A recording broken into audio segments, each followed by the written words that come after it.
हां नमस्कार. मी गजानन सोनटक्के, केंद्र संचालक कामगार कल्याण केंद्र यवतमाळ यांच्या वतीने महात्मा ज्योतिबा फुले समाजकार्य महाविद्यालय यवतमाळ येथील आमचे मित्र माननीय श्री अटे सर आणि श्री चोपकर सर यांचे या कार्यालयाच्या वतीने प्रथम मी स्वागत करतो. आणि आजचा जो विषय आहे की संस्थेचे मुद्दे दिलेले त्याप्रमाणे आपल्या सर्वांना मी हे मुद्देसूद मांडण्याचा प्रयत्न करतो. कामगार कल्याण मंडळ जवळपास महाराष्ट्र वेगळा होण्याच्या आधीपासून 1947च्या आधीपासून हे मंडळ स्थापन झालेलं आहे. या संस्थेचं नाव महाराष्ट्र कामगार कल्याण मंडळ आणि आपण जिथे आज इथे उपस्थित झालेला आहात ते कामगार कल्याण केंद्र जय भारत चौक यवतमाळ. या कामगार कल्याण केंद्राची स्थापना जवळपास 2/2/1965ला झाली असून हे कामगार कल्याण मंडळ हे निमशासकीय प्रकारामध्ये मोडतं.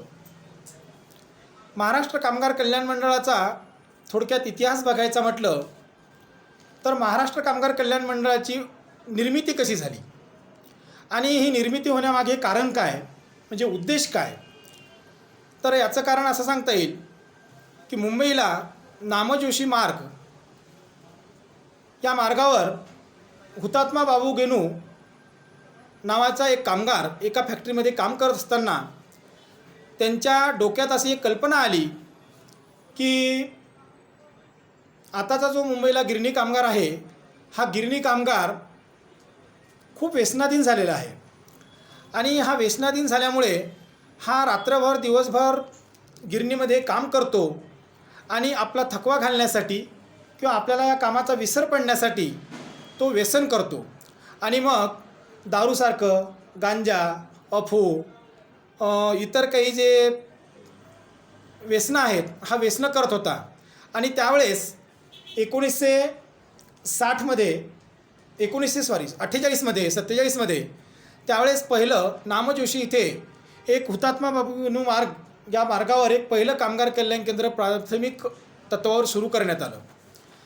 आणि तिथे लोकांना व्यसनापासून दूर करण्यासाठी दूरचित्रवाणी, रेडिओ, चेस, कॅरम इतर जे असे काही जुन्या काळामध्ये जे खेळ चालत होते असे खेळ प्राथमिक तत्त्वावर सुरू करण्यात आले. त्यासोबतच क्रीडाविषयक स्पर्धा घेण्यात आल्या, आरोग्यविषयक कार्यक्रम घेण्यात आले, नाट्यासारखे कार्यक्रम घेण्यात आले, मासिक कार्यक्रम घेण्यात आले आणि लोकांचं मनोरंजन जास्तीत जास्त कसं होईल असं या कामगार कल्याण मंडळाची एक थोडक्यात सुरुवात आहे. पुढे काय झालं, पुढे चालून हे एक केंद्राचा असं 47 केंद्र झाले आणि 47 केंद्र झाल्यानंतर त्यावेळेचे काही मालक, काही कामगार हे एकत्र आले आणि त्यांना असं वाटलं की असं हे स्वतः केंद्र चालवण्यापेक्षा जर समजा मालक आणि कामगार यांच्या मिळून जर एकत्र करता आलं तर बरं होईल. आणि म्हणून त्यावेळेस मालक आणि कामगार एकत्र आले आणि एक बॉडी तयार झाली, एक सदस्यांची बॉडी तयार झाली आणि त्यांनी त्यावेळेस मुंबई कामगार कल्याण मंडळ हे नाव देऊन एक 47 ते 50 केंद्र सुरुवातीला सुरू केले. पुढे 1960 नंतर महाराष्ट्र वेगळा झाला आणि महाराष्ट्र शासन वेगळं झाल्यानंतर पुढे पुन्हा ही कल्पना त्यावेळेच्या काही कामगार संघटनेनी पुढे रेटली आणि शासन दरबारी हा मुद्दा मांडला का हे मुंबई कामगार कल्याण मंडळ बरेच दिवसापासून कामगारांच्या मालक आणि कामगार यांच्या निधीवर चालतं, तर यामध्ये काहीतरी शासनाचा पण भाग असायला पाहिजे.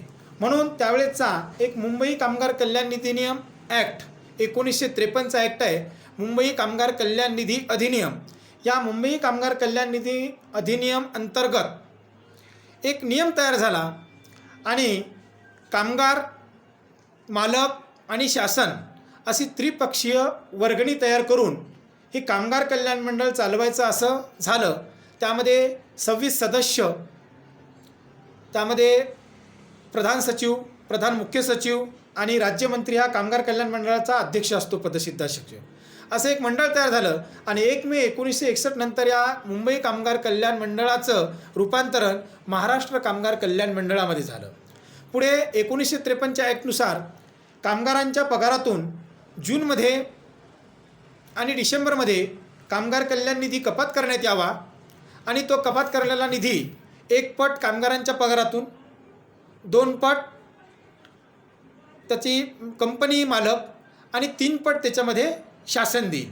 असा हा निधी एकत्र करून तो शासनाकडे जमा करण्यात आला आणि या शासनाकडे जो निधी तयार होतो हा त्रिपक्षीय शासन, मालक आणि कामगार हा त्रिपक्षीय निधी महाराष्ट्र कामगार कल्याण मंडळाला दिला जातो आणि याच्यामधून 60 आणि 40 असा रेशो आहे.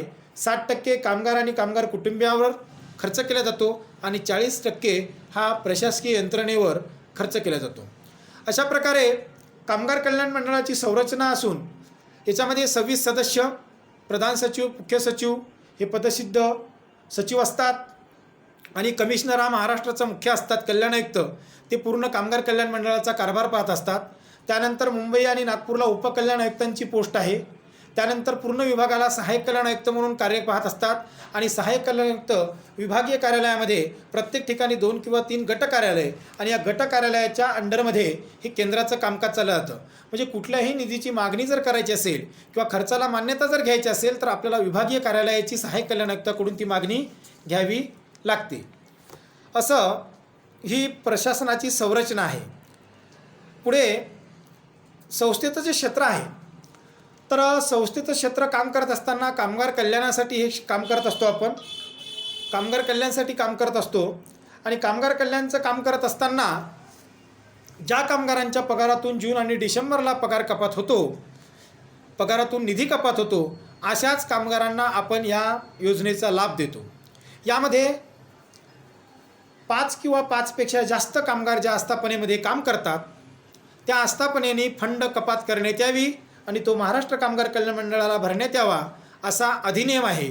आणि त्याप्रमाणे ज्या आस्थापनेच्या कामगारांचा 12 रुपये फंड कपात होतो, पूर्वीचा नियम असा आहे की ज्या कामगारांना 3,000 रुपये पगार आहे, 3,000च्या आत आहे त्यांचा 6 रुपये कपात करण्यात यावा आणि ज्यांचा पगार 3,000च्या वर आहे त्यांचा 12 रुपये कपात करण्यात यावा. पण गेल्या 10 वर्षापासून 3,000 पगार राहिलेलाच नाही. पूर्ण म्हणजे कामगारांचा नियमच झालेला आहे की कमीत कमी त्यांना 9,000च्या अकुशल कामगाराला पण 9,000च्या वर वेतन देण्यात यावं अकुशल. त्यामुळे 3,000चा विषयच राहिला नसल्यामुळे आपण सरासरी सर्वच आस्थापनेचा कापड दुकानाचा सुद्धा 12 रुपयेच फंड कपात करतो. ह्याच्यामध्ये कापड दुकानापासून ते एखाद्या 5,000 6,000 लोकसंख्या म्हणजे कामगारांची संख्या असणाऱ्या कामगारांपर्यंत, जशी यवतमाळचं उदाहरण जर घेतो म्हणलं तर हिची रेमंड कंपनी पण त्यामध्ये मोडते, तर साधा एक पेट्रोल पंपसुद्धा त्यामध्ये मोडतो. एक कापड दुकान, हॉटेल्स, रेस्टॉरंट, लॉज, असे किराणा दुकान, सर्व दुकाने त्याच्यामध्ये येतात. छोट्या मोठ्या फॅक्टऱ्या ह्या सर्व त्याच्यामध्ये येते. ST महामंडळ येतं, कोऑपरेटिव्ह सेक्शन येतं, सर्व बँका त्याच्यामध्ये येतात, जीवन प्राधिकरण, LIC विभाग, हे सर्व कामगार कल्याणमध्ये मोडलं जातं. या लोकांना काम करत असताना आपल्या केंद्राचं परिक्षेत्र यवतमाळ जिल्ह्यापुरतं मर्यादित आहे. यवतमाळ जिल्ह्यातले 16 तालुके, त्याच्याशी निगडीत असलेले सर्व कारखाने, ST महामंडळ, MECB या सर्वांपर्यंत आपण या कामगार कल्याण मंडळाचा पूर्ण लाभ देण्याचा प्रयत्न करत असतो. आणि आपल्याकडं उमरखेड, महागाव, तर इकडे वणीपासून मारेगाव, महागाव इथून लोक या योजनेचा लाभ घेत असतात. कामगार कल्याण मंडळ या मोबदल्यामध्ये कामगारांपर्यंत कोणत्या योजना आणि काय पुरवतं हा सगळ्यात महत्त्वाचा मुद्दा आहे. तर कामगार कल्याण मंडळ सर्व क्षेत्रामध्ये काम करत असताना सामाजिक, आरोग्यविषयक, शैक्षणिक आणि इतर आर्थिक क्षेत्रामध्ये काम करत असताना सगळ्यात महत्त्वाची योजना जर कामगार कल्याण मंडळ राबवत असेल तर डायरेक्ट बेनिफिट म्हणजे पैशाच्या स्वरूपात जे कामगारांपर्यंत पोहोचतात, तर त्याच्यामध्ये एक शिष्यवृत्ती योजना आहे. ही शिष्यवृत्ती योजना कामगारांच्या मुलांना 9वा वर्ग पास झाल्यापासून तर पुढील PhD ती योजना दिली जाते. बाहेर देशामध्ये शिकायला जर एखादा विद्यार्थी जात असेल बाहेर देशामध्ये, परदेश शिष्यवृत्ती योजना, अशा प्रकारे ह्या विविध योजना, क्रीडा शिष्यवृत्ती योजना, प्रदेश शिष्यवृत्ती योजना आणि सर्वसाधारण शिष्यवृत्ती योजना, अपंग शिष्यवृत्ती योजना, या अपंग शिष्यवृत्ती योजनेमध्ये विद्यार्थ्यांना काही अटी शिथिल असतात की जसं बाकीच्या शिष्यवृत्तीला 60% वर मार्क्स लागतात, परंतु अपंग शिष्यवृत्तीला त्या टक्केवारीची अट नसते. त्याच्यानंतर एक अतिशय चांगली कामगार कल्याणची योजना आहे की ज्या कामगारांनी किंवा कामगार कुटुंबियांनी MSCIT जर तो पास झाला असेल तर MSCITची फी भरलेल्या रकमेच्या 50% रक्कम आपण त्यांना परत करतो. पाठ्यपुस्तक सहाय्य योजना ही पण अतिशय चांगली योजना आहे. पाठ्यपुस्तक जर कामगारांच्या मुलांनी 11वीपासून जर खरेदी केले असतील तर त्या पाठ्यपुस्तकाच्या किमतीच्या 50% रक्कम आपण त्या कामगार कुटुंबियांना परत करत असतो. त्यानंतर चौथी योजना अतिशय चांगली, ती म्हणजे असाध्य रोग सहाय्य योजना किंवा गंभीर आजार सहायता योजना.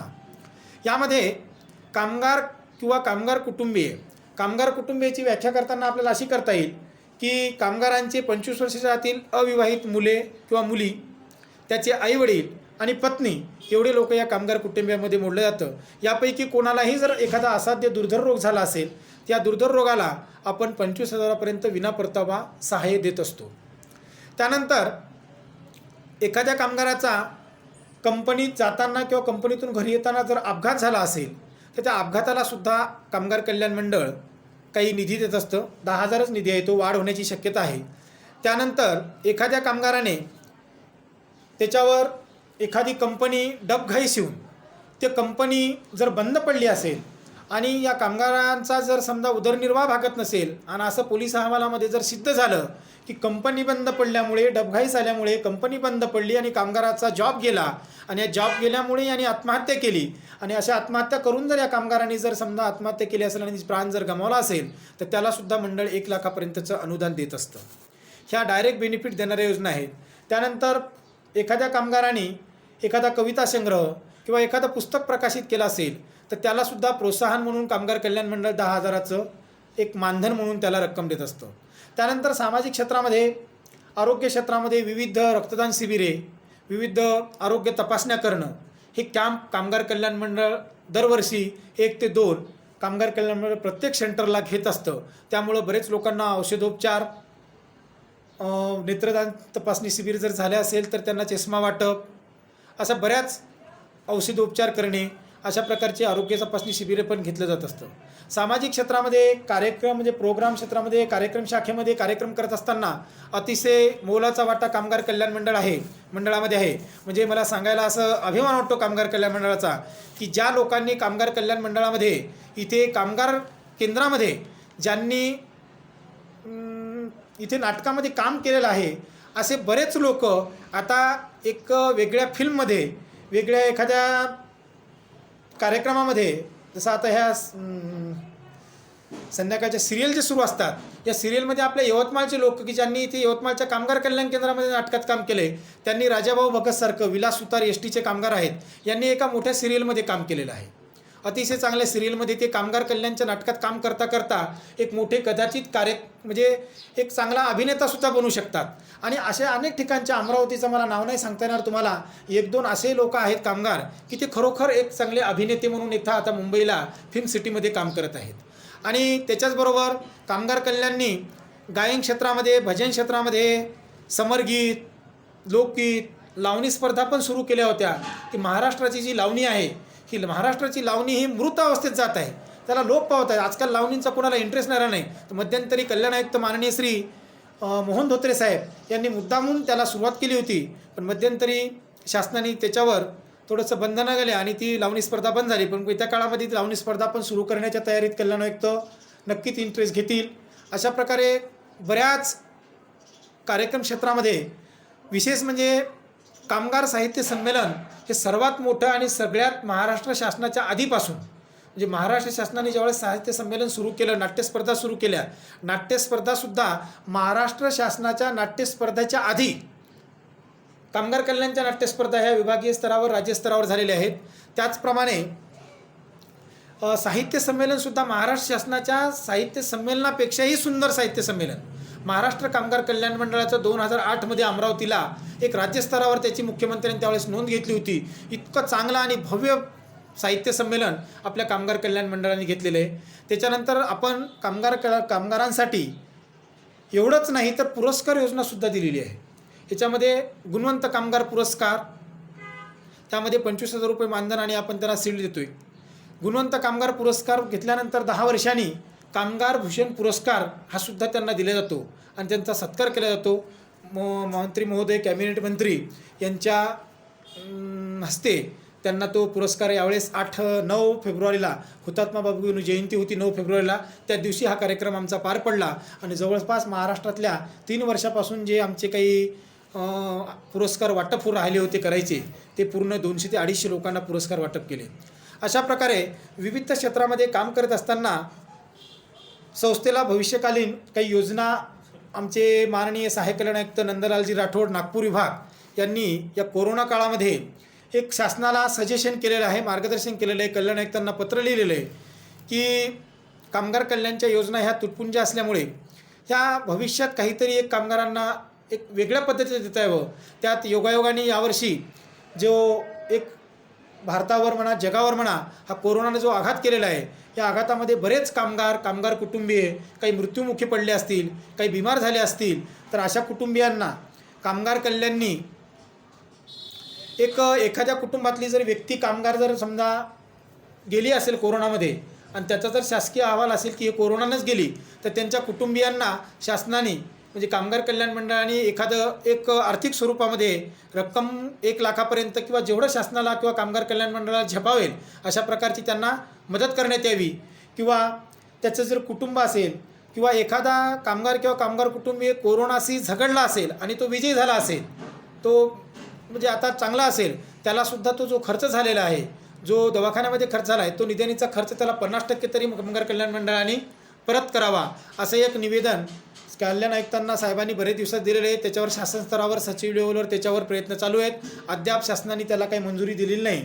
त्यानंतर आमची कामगार कल्याण मंडळाची जी योजना आहे 9व्या वर्गापासून मग आहे, पण आमच्या बऱ्याच जणांचं सर एक गोष्ट आपण लाभार्थ्यांच्या कामगार म्हणून उल्लेख करतो, पण ते कोणते कामगार आहेत, त्यांची काही नोंद असते का, रजिस्टर्ड असतात का, किंवा आपण कसे आयडेंटिफाय करू त्यांना? बरोबर आहे सर, तुमचा प्रश्न अतिशय चांगला आहे की आपण लाभ कुणाला द्यायचा आहे. मी याच्या आधी तुम्हाला बोललो आहे की ज्या कामगारांचा कामगार कल्याण निधी जून आणि डिसेंबरला कपात होतो, तर सर यापूर्वी फक्त पगारात दिसायचं की त्याचा 12 रुपये कपात झाला म्हणून. अतिशय चांगला मुद्दा सरांनी मला विचारला आहे. तर आणि मग आमच्याकडे जेव्हा तो लाभार्थी कामगाराच्या योजनेसाठी येतो त्यावेळेस त्याची फक्त पगार स्लिप आम्ही आयडेंटिफाय म्हणून चेक करायचो आणि त्याच्यामध्ये 12 रुपये कपात झालेत का हे बघायचं. आणि एक आस्थापनेचा दाखला म्हणून आमच्याकडे एक फॉर्म्युला आहे, म्हणजे एक नमुना आहे. त्या नमुन्यामध्ये यांनी ते 12 रुपये जून महिन्यात कामगाराचे कापलेले त्या आस्थापना मालकांनी कोण्या चेकनी, किती तारखेला, किती नंबरच्या चेकनी, किती रुपये भरले, त्याचासुद्धा आम्ही त्याचा दाखला घेतो. त्याच्यामुळं त्याचा प्रूफ पूर्ण होतो की हा कामगारच आहे, या आस्थापनेतच आहे आणि याचे पैसे मंडळाकडे भरले गेलेले आहेत. बरेच वेळा आस्थापना किंवा एखादी कंपनी पैसे कपात करतं पण मंडळाकडे भरत नाही, फक्त पगारात कपात केले म्हणून दाखवतं, म्हणजे कामगाराकडून घेतं जवळ ठेवतं. तो प्रकार घडू नये म्हणून आपण आस्थापनेचा दाखला आपण त्याचा घेतो. त्या आस्थापनेच्या दाखल्यामध्ये तो चेक नंबर असतो, कोण्या तारखेला चेक पाठवला. आणि ज्यावेळेस आता आम्ही शिष्यवृत्तीला वगैरे चेक नाही करत त्या बारीक गोष्टी, पण ज्यावेळेस एखाद्या कामगाराला 1 लाख किंवा 25,000 रुपये असाध्याचे देतो त्यावेळेस सर त्याची व्हेरीफाय होतं की या चेक नंबरची रक्कम आपल्याला मिळाली की नाही, खरंच मिळाली का नाही, आणि ते जर मिळाली असेल तरच त्याला तो लाभ दिला जातो, अन्यथा दिला जात नाही. पण याच्याही पुढे आपण आता गेलेलं आहे यावर्षी. सर आनंदाची गोष्ट अशी आहे, पुन्हा एक प्रश्न होता की कामगाराच्या पाल्यांना लाभ देतो, पण त्याच्यासाठी अट आहे का काही, का 2 पाल्य, 3 पाल्य, 4 पाल्य, किती असायला पाहिजे? नाही सर, काही योजनेमध्ये अट आहे, शिष्यवृत्तीमध्ये बिलकुल अट नाही. MSCITला अट आहे. एका कुटुंबातील आपण फक्त 2 जणांना MSCITचा लाभ देतो. त्याचं कारण असं आहे सर, MSCIT सर्वच जण करत आहेत. हो. आणि शिष्यवृत्तीची योजना ही फक्त कामगारांसाठी नाही आहे, फक्त कामगार कुटुंबियासाठी आहे. पण MSCIT योजना कामगारापासून तर कामगार कुटुंबियापर्यंत, म्हणजे कामगारही ते लाभ देऊ शकतात. असाध्य रोगलाही अट नाही आहे, फक्त MSCITला एका कुटुंबातील 2 व्यक्तीला देऊ शकतो. म्हणजे सर कंत्राटी म्हणा किंवा परमनंट दोन्ही प्रकारचे कामगार आपल्या याच्यात बिलकुल बिलकुल बिलकुल बिलकुल कंत्राटी पण बघतात. जसं आता कामगार कल्याण अधिकारी जे आहेत आपले, त्यांच्याकडे काहीतरी रजिस्ट्रेशन होते म्हणते यांचं, ते कशी नोंदणीकृत? नाही सर, तो कामगार कल्याण अधिकारी, सरकारी कामगार अधिकारी जे बोलता तुम्ही, तो भाग वेगळा झाला आहे. आपण महाराष्ट्र कामगार कल्याण मंडळ, डिपार्टमेंट एकच, लेबर ऑफिस, पण आपला मुंबई कामगार कल्याण निधी, तशा पद्धतीची काही असते का नोंदणी आहे ना आपल्याकडे? हो, ते तशा पद्धतीची नोंदणी, हां तशा पद्धतीची नोंदणी आपल्याकडे रजिस्ट्रेशन आहे. हो. आपण एक सभासद रजिस्टर असतं आपल्याकडं, जुन्या पद्धतीत सांगतो मी तुम्हाला. तर त्याच्यामध्ये आपण त्याची नाव नोंदणी करतो, त्याला सभासद क्रमांक देतो, त्याचा दिनांक, त्याला एक पावती देतो आपण, वार्षिक सभासद पावती म्हणून. परंतु यावर्षीपासून आपला मंडळ ऑनलाईन झालं आहे सर. ऑनलाईन झाल्यामुळे पब्लिकला हे आवर्जून सांगतो मी की पब्लिकसाठी बाहेरून सभासद होण्याची व्यवस्था आहे आपल्याकडं. एक पब्लिक MLWB.public नावाचं एक पोर्टल आपण पब्लिकसाठी स्थापन केलेलं आहे आणि त्या पोर्टलवर जाऊन कामगारांना स्वतः रजिस्ट्रेशन होता येते, रजिस्ट्रेशन करता येतं. आणि या सगळ्या ज्या योजना मी आतापर्यंत बोललो, ह्या योजना आपल्याला तिथूनच त्या पोर्टलवर फॉर्म भरून त्याचा लाभ घेता येतो. ऑनलाईन पद्धत झाली यावर्षीपासून. आणि त्याच्यामध्ये तुम्ही जे महत्त्वाचा मुद्दा आपला अर्धवट राहिला की आपण चेक पेमेंट स्लिपहून करत होतो, त्याच्यापेक्षा सर आता एक नवीन एक लिन नंबर आलेला आहे कामगारांना. लिन नंबर, लेबर आयडेंटिफाय नंबर. म्हणजे तो लिन नंबर जर माझ्याकडं कामगारांनी जर आणला तर मी त्या लिन नंबरला टाकून हा कोण्या आस्थापनेत आहे, याचा खरंच पगार म्हणजे 12 रुपये कपात झालीत की नाही, आणि हे सगळं मला डाटा दिसतो. पूर्ण प्रोफाईल ओपन होते त्याची. तो नंबर टाकला का त्याचा मोबाईल नंबर, तो कोण्या आस्थापनेत आहे, खरंच कामगार आहे की काय केलं, मग त्याला आता त्या स्लिप आणणे किंवा ते आस्थापना दाखला आणि ह्या बाकीच्या भानगडी राहिल्या नाहीत. म्हणजे अतिशय शार्प काम झालेलं आहे, म्हणजे फसवाफसवीचं काम नाही राहिलं. लिन नंबर पारदर्शकता आलेली यावर्षीपासून. यापूर्वी तसंच चालायचं सर. सर आणखी काही प्रश्न असतील तर. बरं, हे मुद्दे झालेत का क्लिअर आपले? बरेच मुद्दे मी क्लिअर केले. भविष्यकालीन योजनेपर्यंत चालू होतो आता. हो, तर त्या सांगितल्या ना तुम्हाला. 5 हां, तर शिष्यवृत्तीची योजना आहे. तर ही शिष्यवृत्ती योजना 9व्या वर्गापासून दिलेली आहे. आमच्या सर्व लोकांची अशी मागणी आहे का सर की ही जर योजना जर समजा जास्तीत जास्त कामगारांपर्यंत, कामगार कुटुंबियांना जर लाभ मिळावा, तर आम्ही बऱ्याच वर्षापूर्वी म्हणजे 3 वर्षापूर्वी एक नागपूरला आमचे कल्याण आयुक्त सतीश दाभाडे साहेब माननीय श्री त्यांच्यासोबत एक मिटिंग झाली होती. त्यावेळेस मी माझे स्वतःचे मुद्दे पण मांडले होते. तर आमचा एक सर्वांचा असा मुद्दा होता का सर ही योजना 5व्या वर्गापासून करा, म्हणजे जास्तीत जास्त लाभार्थी होती. जी 9वीपासून आहे ते 5व्या वर्गापासून करा, आणि ती शासनाच्या विचाराधीन आहे. ती 9व्यापासून होतील. आणि बऱ्याच योजना आपण त्याच्यामध्ये ॲड करणार आहे की जसं कामगारांच्या पत्नीचा जर सिझरिंग झाला असेल तर सिझरिंगला थोडंसं त्यांना मदत करा. असाध्य रोगला 25,000 म्हणजे फार नॉमिनल फी झालेली आहे. 25,000 आपण कपात करतोय, 25,000 देतो. 25,000 आजकाल म्हणजे प्राथमिक उपचार आहेत असाध्य रोगला. कारण आपल्याकडे कोणत्या बिमारीला आपण पैसे देतो, जे असाध्य रोग, कॅन्सरसारखी बिमारी, TB सारखी बिमारी, हार्ट अटॅकला 25,000 तर तुमच्या पहिल्याच दिवशी एंट्रीला जातात. त्यामुळं 25,000 ही मदत तुमची फार तुटपुंजी आहे. ती मदतसुद्धा वाढवायला पाहिजे. अशा भविष्यकालीन मागण्या आम्ही लोकांनी शासनाकडे केलेल्या आहेत. म्हणजे आमच्या माननीय श्री आत्ताचे कल्याण आयुक्त माननीय श्री रविराजजी हिळवे सर, अतिशय अभ्यासू व्यक्ती आणि अतिशय चांगली व्यक्ती, कल्याण आयुक्त म्हणून सध्या 2 महिने झाले रुजू झालेले आहेत. अतिशय शार्प काम पाहतात ते. निश्चितच ते येणाऱ्या काळामध्ये मंडळाला वर आणण्याचा प्रयत्न करतील. आमचे मुंबईचे अधिकारीसुद्धा अतिशय तडफदार आणि अतिशय चांगले निर्णय देणारे त्यांची टीम. आणि मुंबईच्या जे अधिकारी वर्ग आमचा कल्याण आयुक्त, उपकल्याण आयुक्त आणि सहाय्यक कल्याण आयुक्त जी टीम आहे, ही टीम अतिशय चांगल्या प्रकारे मार्गदर्शन करून अतिशय केंद्रापर्यंतच्या तळागाळातल्या कर्मचाऱ्यापर्यंत ती मार्गदर्शन करण्याचा प्रयत्न करत असतात.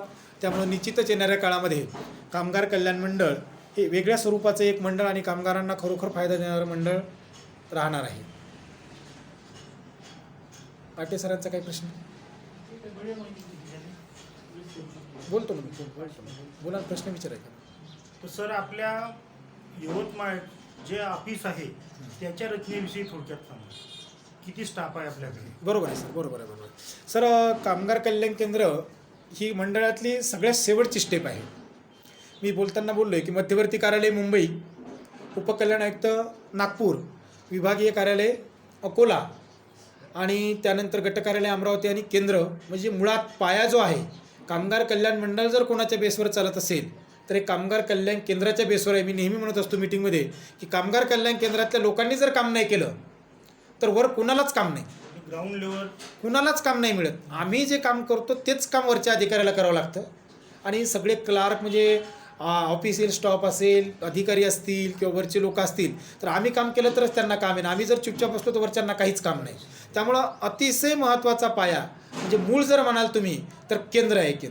केंद्रात शिशुमंदिरापासून तर योजनापर्यंत कार्यक्रम सगळे केंद्र लेवलला चालतात. शिशुमंदिर, शिवणवर्ग, कार्यक्रम, प्रशिक्षण, योजना हे इथेच चालतात, बाकी कुठेच चालत नाही. त्याच्यामुळे कामगार कल्याण केंद्रामध्ये एक महत्त्वाचं प्रमुख म्हणून जिल्हा लेवलला केंद्र असेल तर संचालक जी माझी पोस्ट आहे, मी गजानन सोनटकी इथं केंद्र संचालक म्हणून कार्यरत आहे. त्यानंतर केंद्रामध्ये एक केंद्र महिला कल्याण सहाय्यिका म्हणून पोस्ट असते. तर त्या शिवणवर्ग आणि शिशुमंदिर सांभाळून मला सहकार्य करत असतात कामामध्ये. माझ्या अनुपस्थितीमध्ये त्यांच्याकडे चार्ज असतो. त्यानंतर एक शिशुमंदिर शिक्षिका, ह्यासुद्धा त्यांचं शिशुमंदिर सांभाळून केंद्राला सहकार्य, कार्यक्रम शाखेमध्ये मोडणारा स्टॉप आहे हा. कार्यक्रम घेणे, लोकांसाठी कार्यक्रमच्या ॲक्टिव्हिटीज राबवणे आणि शिशुमंदिरचा उपक्रम राबविणे. त्यानंतर त्यांना सहकार्य करण्यासाठी एक शिशुमंदिर आया म्हणून असतात. त्या शिशुमंदिरला सहकार्य करतात, कार्यालयीन कामामध्ये सहकार्य करतात. आणि केंद्रसेवक म्हणून एक पोस्ट असते की ती माझ्यासोबत असते पूर्ण कामामध्ये सहकार्य करण्यासाठी. मग त्याच्यामध्ये कार्यक्रम आलेत, योजना आल्या, शिशुमंदिराला, शिवणवर्गाला, पूर्ण केंद्राचं मेंटेनन्स करण्यासाठी एक केंद्रसेवक म्हणून असा 4 ते 5. आणि जिथे केंद्र महिला कल्याण सहाय्यिका पोस्ट नसते तिथे एक केंद्र उपसंचालक म्हणून पोस्ट असते, त्यांच्याकडे शिवणवर्गाचं काम असतं. त्यांना पण कार्यक्रम बघून, इतर कार्यक्रमाच्या योजना वगैरे बघून ते कार्य करावं लागते.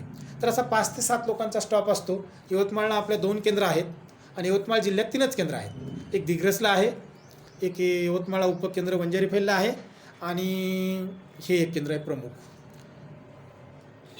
सर, कामगार कल्याण केंद्राकडून ज्या योजना राबविल्या जातात तर कोविड-19च्या काळामध्ये त्या योजना कार्यान्वित करताना किंवा त्याची अंमलबजावणी करताना कोणत्या समस्या आहेत? सर, मध्यंतरी हा मुद्दा आमच्या मुंबईला लेव्हलला पण खूप गाजला.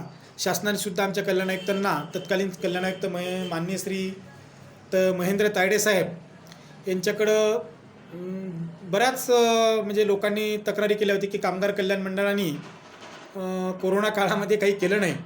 परंतु ज्यावेळेस ह्या तक्रारी झाल्या त्यावेळेस तर परिस्थिती अशी होती की तुम्हाला सगळ्यांना माहिती आहे का ज्यावेळेस सुरुवातीला मार्च, एप्रिल, मे आणि जून महिन्यामध्ये आपण स्वतः प्रत्येकजण आपला जीव कसा वाचेल याच्याकडे बघत होतो. त्यामुळं लोकांना तक्रार करायला काही प्रॉब्लेम नाही, म्हणायला काही नसतं. पण नेमकं कल्याण आयुक्तांनी म्हणायचं समजा आमच्या लोकांना की तुम्ही जा आणि या लोकांना मदत करा, त्या लोकांना मदत करा, आणि समजा आमचा जीव जर धोक्यात आला असता तर प्रॉब्लेममध्ये आलो असतो. समजा कल्याण आयुक्त आला असते किंवा आम्ही आलो असतो, कारण मला जर आदेश आले असते तर या लोकांना मी बोलवलं असतं. हे जर समजा पॉझिटिव्ह निघाले असते, पॉझिटिव्हचा विषय नंतरच राहिला, पण लोकांच्या मनामध्ये एवढी भीती निर्माण झाली होती की मी कोशाला हात जरी लावला तर मला काही होतं का. त्यामुळे कामगार कल्याण मंडळाने मे अखेरपर्यंत काहीच केलं नाही सर. परंतु ज्यावेळेस या कोरोनामध्ये थोडीशी शिथिलता आली, थोडं 15% ऑफिस आलं, त्यावेळेस आमचे तत्कालीन कल्याण आयुक्त महेंद्र तायडे साहेब यांनी आम्हाला 1 जुलैला 1 जुलैला जो कार्यक्रम असतो आमचा वृक्षारोपण दिन, त्या वृक्षारोपण दिनाला ज्यांना जमेल स्थानिक प्रशासनाच्या परवानगीने, जर तिथे जर समजा स्थानिक प्रशासन जर म्हणत असेल काहीच करू नका कार्यक्रम, तर त्याचे घेऊ नका. पण स्थानिक प्रशासनाची परवानगी घेऊन जर तुम्हाला एखाद्या आस्थापने जाऊन जर समजा एखाद्या कामगारांपर्यंत सॅनिटायझर किंवा मास्क जर वाटप करता येत असतील आणि वृक्षारोपण जर करता येत असेल तर ते करा, असे आदेश होते आम्हाला. आणि आपण सर यवतमाळला वृक्षारोपणाचा एक कार्यक्रम फार मोठ्या प्रमाणात 1 जुलैला आपण राबवला आहे. खूप मोठ्या प्रमाणात आम्ही स्वतः गुरुलक्ष्मी कोटेक्समध्ये जाऊन भरपूर प्रमाणामध्ये आपण झाडं लावले. त्याची मुंबईला नोंद झाली. श्रम कल्याण युग नावाचं पुस्तक जे आमचं कामगार कल्याण मंडळाचं निघणार आहे त्यामध्ये आमची विशेष म्हणजे ते फोटो पण येणार आहेत. मला फोटो मागितले साहेबांनी. त्याच्यानंतर आम्ही तिथेच त्यावेळेस कामगारांना मार्गदर्शन 2 डॉक्टर लोक नेऊन 2 डॉक्टरांनी कोविडच्या बद्दल एक जनजागृती कार्यक्रम घेऊन कोविडबद्दलची भीती कशी नष्ट करायची याचं मार्गदर्शन केलं. आणि मार्गदर्शन संपल्यानंतर आम्ही तिथचे जेवढे कामगार होते त्या कामगारांना प्रत्येकांना मास्क वाटप केला आणि मास्क वाटप करून त्यांना सॅनिटायझर पण आम्ही त्या कंपनीला दिलेलं आहे. याच्यानंतरही सांगतो तुम्हाला की आमच्या या महिलांना काही काम नव्हतं, हे आम्हाला माहिती होतं आणि वरच्या अधिकाऱ्याला माहिती असताना कल्याण आयुक्तांनी आम्हाला एक पत्र दिलं की बा या शिवणवर्ग शिक्षिका आहेत, यांनी तुमच्या लेवलला मास्क शिवा आणि ते मास्क कामगारांपर्यंत पोहोचवा. तर आम्ही जवळपास 500-700 मास्क इथे कामगार कल्याण केंद्रात शिवले आणि MIDCमध्ये स्वतः जाऊन बरेच ठिकाणी जाऊन आम्ही ते मास्क कामगारांच्या मालकांपर्यंत, कामगारांपर्यंत पोहोचवले. असं या प्रकारचं काम जेवढं करता येईल कामगार कल्याण मंडळाला तेवढं आम्ही केलं. धन्यवाद सर. खरंच सर, हे अभिमानास्पद आहे की ज्वलंत समस्येला धरून तुम्ही काम केलं, त्याचबरोबर कामगार कल्याणचेही काम सांभाळत आहात आणि पर्यावरणाच्याही संरक्षणाच्या दृष्टीने कामं केलं आहेत. खरंच अभिनंदन सर तुमचं. आणि हे सर्व सविस्तर माहिती दिल्याबद्दल आम्ही महाविद्यालयातर्फे प्राचार्य श्री वाशिमकर सर आणि इतर सहाय्यक प्राध्यापक यांच्या वतीनं मी आपले आभार मानतो आणि पुढील वाटचालीसाठी शुभेच्छा. नमस्कार सर. नमस्कार.